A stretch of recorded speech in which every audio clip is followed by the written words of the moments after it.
பொங்கல்ங்கிறதுனால பூஜைக்கு தேங்காய் உடைச்சிருந்தது.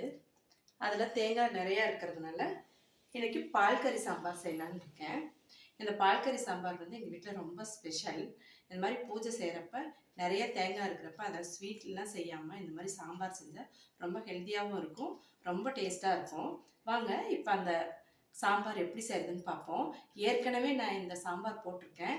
இது இன்னொரு மெத்தட். இதுவும் ரொம்ப ரொம்ப நல்லாயிருக்கும். இதை நீங்கள் வீட்டில் செஞ்சு பாருங்கள். இப்போ வீடியோக்குள்ளே போகலாம். பூஜை செஞ்சு உடைச்ச தேங்காவெல்லாம் நல்லா நோண்டிட்டு இந்த மாதிரி கட் பண்ணி வச்சுருக்கேன். இது வந்து 1.5 தேங்காய் அளவுக்கு எடுத்துகிட்ருக்கேன் இன்றைக்கி. இவ்வளோ இருக்குது. இதுக்கு நமக்கு வந்து கணக்கெலாம் ஒன்றும் கிடையாது. நமக்கு எவ்வளோ சாம்பார் வேணுமோ அதுக்கு தகுந்த மாதிரி நம்ம தேங்காய் எடுத்துக்கலாம். நான் இதுக்கு வந்து 4 பேர் இருக்கோம்.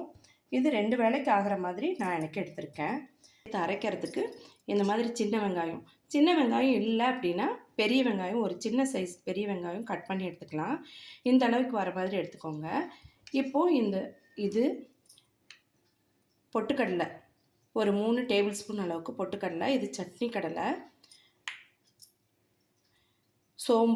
சோம்பு வந்து 1.5 டேபிள் ஸ்பூன் அளவுக்கு எடுத்துகிட்ருக்கேன். நம்ம வந்து இது நிறையா தான் போடணும். நம்ம பால் எடுக்கிறதுனால சக்கையெல்லாம் போயிடும். அதனால் வந்து கம்மியாக தான் ஃப்ளேவர் கிடைக்கும். அதே மாதிரி கொத்தமல்லியும் அதே அளவு சேர்த்தணும், 1.5 டேபிள் ஸ்பூன் அளவுக்கு. இப்போ கொத்தமல்லி பவுடர் தான் இருக்குது அப்படிங்கிறதுனால நான் இன்றைக்கி 1 டேபிள் ஸ்பூன் அளவுக்கு கொத்தமல்லி பவுடர் எடுத்துகிட்ருக்கேன். அதே போல் பட்டை இந்த மாதிரி ஒரு 4-5 பட்டை, ஒரு 10 லவங்கம் இது கூட சேர்த்து நாம் தேங்காய் பால் எடுத்துக்கலாம். இப்போ நம்ம ஃபஸ்ட்டு அரைக்கிறப்ப தேங்காவை மட்டும் சேர்த்து அரைச்சிட்டு ஃபஸ்ட்டு கெட்டியாக ஒரு பால் எடுத்து வச்சுக்கணும். அதுக்கு பின்னாடி இந்த மசாலாலாம் சேர்த்துட்டு 2 பால் எடுத்துக்கணும்.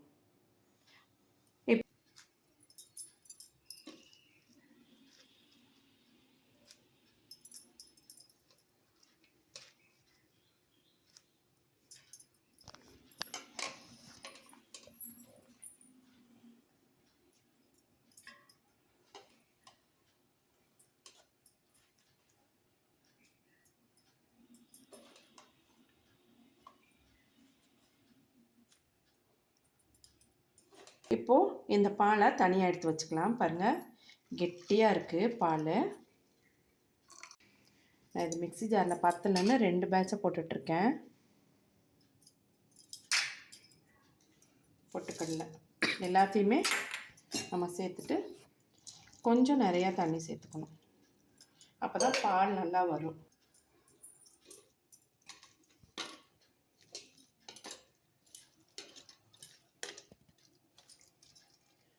இதில் மசாலாலாம் இருக்கிறதுனால இதை நம்ம தாளித்து ஊற்றுறப்ப ஃபஸ்ட்லேயே சேர்த்துக்கணும். அப்போ தான் மசாலா கொஞ்சம் வந்து கடைசியாக அந்த பால் ஊற்றுறப்ப ரொம்ப நல்லாயிருக்கும். எப்பயுமே தேங்காய் பால் வந்து ரொம்ப நேரம் கொதிக்கக்கூடாது. இப்போது 2வது பாலை இதை தனியாக எடுத்து வச்சுக்கலாம். இப்போது 3வது பாலை அரைச்சி எடுத்துக்கலாம்.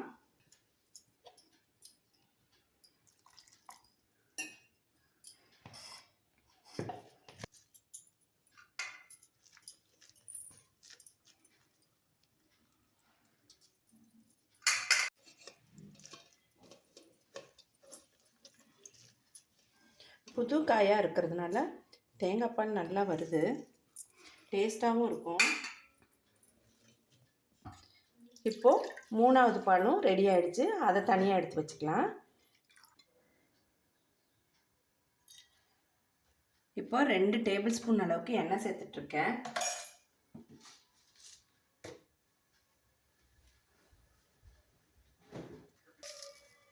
எண்ணெய் சூடாயிடுச்சு. இப்போது 1/2 டீஸ்பூன் அளவுக்கு கடுகு உளுத்தம் பருப்பு சேர்த்துக்கிட்டேன். பாருங்கள், பொரிய ஆரம்பிச்சிருச்சு. இப்போ கட் பண்ணி வச்சுருக்கிற சின்ன வெங்காயம் சேர்த்துக்கலாம்.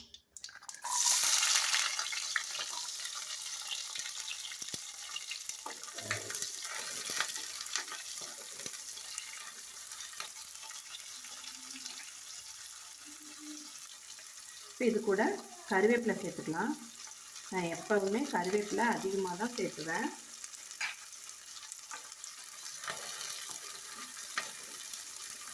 ஃப்ளேவரும் நல்லாயிருக்கும், உடம்புக்கு ரொம்ப நல்லதும் கூட.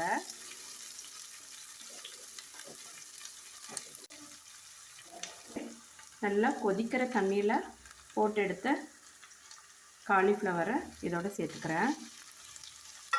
அதே போல் உருளைக்கிழங்கையும் சேர்த்துக்கிறேன். சேர்த்துட்டு எண்ணெயிலேயே ஒரு 2 நிமிஷம் நல்லா வதக்கிக்கலாம்.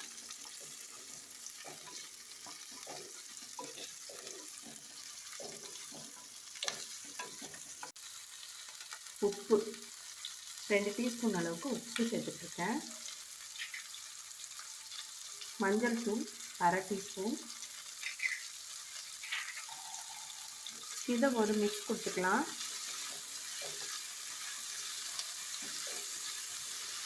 இப்போ இதையும் 2 நிமிஷம் வதக்கியாச்சு.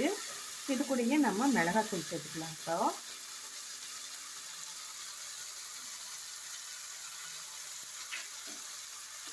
மிளகாத்தூள் சேர்த்துனதும் சும்மா ஒரு வதக்கிட்டு நம்ம இப்போ 3ஆவதாக எடுத்து வச்ச பாலை சேர்த்துக்கலாம்.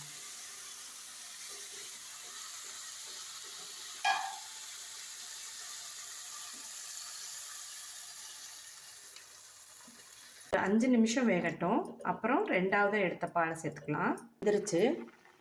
இப்போ நம்ம 2ஆவது பாலை சேர்த்துக்கலாம்.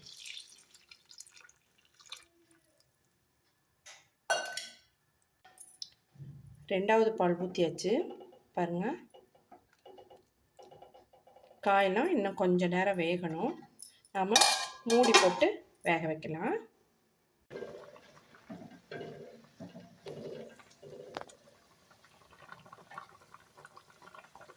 பாருங்கள், திக்காக ஆரம்பிச்சிருச்சு. வெந்துருச்சு. உருளைக்கிழங்கும் வெந்துருச்சு. காலிஃப்ளவர் அதுவும் வெந்துருச்சு.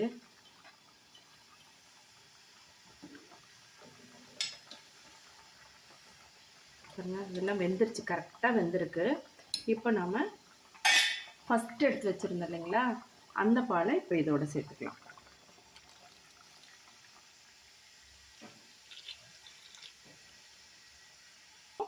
நம்ம மீடியம் ஹீட்டில் வச்சு வேக வச்சு ஆஃப் பண்ணிக்கலாம். ரொம்ப நேரம் கொதிக்க வேண்டாம். இப்போ பாருங்கள், கொதிக்க ஆரம்பிச்சிருக்கு. நாம் இப்போ மூடி போட்டு லோவில் வச்சுக்கலாம். ஒரு 5 நிமிஷம் வேகட்டும். நமக்கு சூப்பராக பால் கறி சாம்பார் ரெடி ஆகிடும்.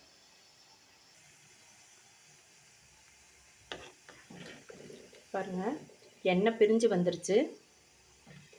சாம்பாரும் ரெடி ஆகிடுச்சு.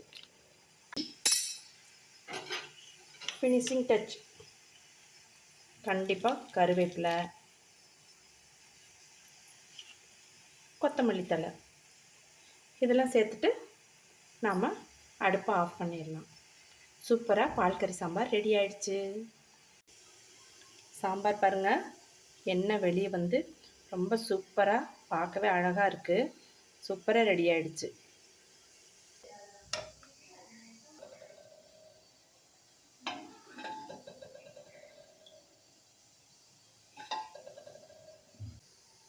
இப்போ இந்த கிண்ணத்தில் ஒரு டாப் எண்ணெய் சேர்த்துக்கலாம்.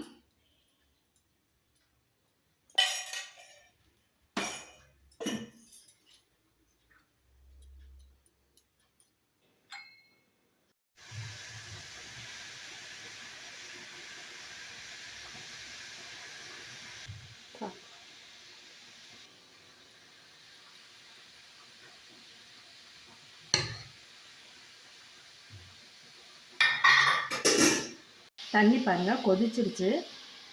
இப்போது இந்த பிளேட்டை வச்சுக்கலாம்.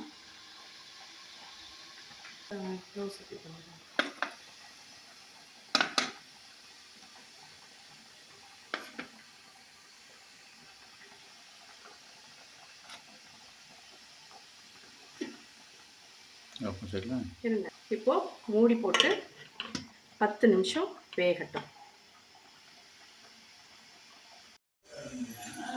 இப்போது இட்லி வெந்துருச்சான்னு பார்ப்போம். இட்லி பாருங்கள் வெந்துருச்சு.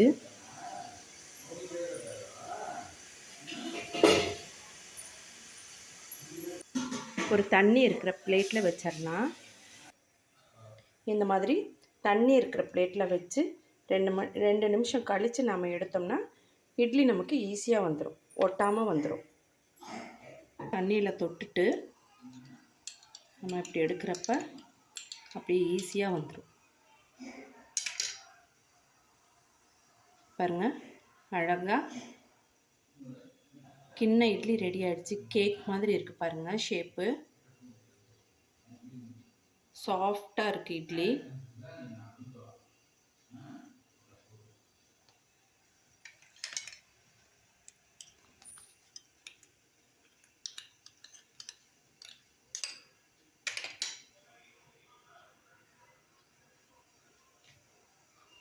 இந்த மாதிரி இட்லி நம்ம செஞ்சுட்டு நம்ம வெளி ஊருக்கும் எடுத்துகிட்டு போனால் கெட்டு போகாது, இப்படியே இருக்கும், சாஃப்டாகவே இருக்கும்.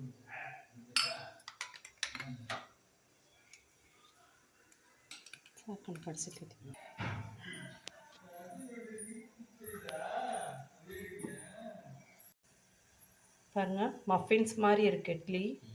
நம்ம எந்த ஷேப்பில் விட்டுறோமோ அந்த ஷேப்பில் கிடைக்கும் இட்லி. பார்க்கவே அழகாக இருக்கும், குழந்தைங்களுக்கு இன்ட்ரெஸ்ட்டாக இருக்கும் சாப்பிட்றதுக்கு.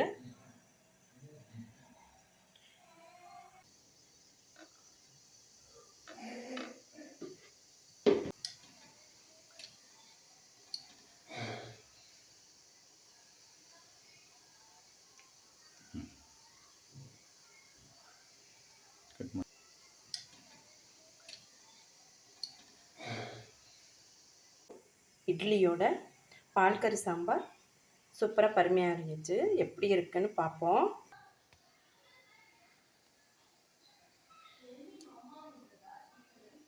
சூப்பராக,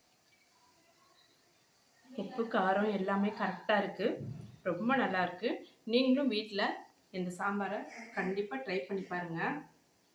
எப்பயுமே நம்ம பூஜைக்கு பண்ணுறப்ப நிறைய தேங்காய் உடைப்போம், அந்த மாதிரி சமயத்தில் இந்த சாம்பார் செய்யலாம். இது எங்கள் வீட்டில் ரொம்ப ரொம்ப ஸ்பெஷல் சாம்பார். இது எங்கள் வீட்டில் எல்லாத்துக்குமே ரொம்ப பிடிக்கும். இட்லிக்கு ரொம்ப ரொம்ப நல்லாயிருக்கும், தோசைக்கும் நல்லாயிருக்கும். நீங்களும் வீட்டில் ட்ரை பண்ணி பாருங்கள். நீங்களும் சாப்பிட்டு பார்த்துட்டு கமெண்ட் பாக்ஸில் எப்படி இருக்குன்னு கமெண்ட் பண்ணுங்கள். என்னோட சேனலை சப்ஸ்கிரைப் பண்ணாதவங்க சப்ஸ்கிரைப் பண்ணுங்கள். ஃப்ரெண்ட்ஸ் அண்ட் ரிலேட்டிவ்ஸ்க்கு ஷேர் பண்ணுங்கள். கண்டிப்பாக மறக்காமல் பெல் ஐக்கானை ப்ரெஸ் பண்ணுங்கள். அப்போ தான் என்னோடய வீடியோஸ் எல்லாமே உங்களை ரீச் ஆகும். உங்களுக்கு இந்த வீடியோ ரொம்ப யூஸ்ஃபுல்லாக இருக்கும்னு நினைக்கிறேன். இந்த மாதிரி இன்னொரு யூஸ்ஃபுல்லான வீடியோவில் மீட் பண்ணலாம். தேங்க்யூ ஃபார் வாட்சிங்.